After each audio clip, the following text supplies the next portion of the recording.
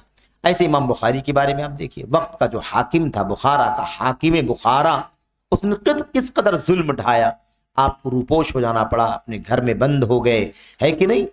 اور یہ ہوا، اور اس میں بہت سارے لوگوں کی سازشیں تھیں، شکایتیں تھیں بہت سارے لوگوں کی، ہے نا؟ ان شکایتوں کی بنیاد پر اور اصل مسئلہ وہی تھا، فتنہ خلق قرآن۔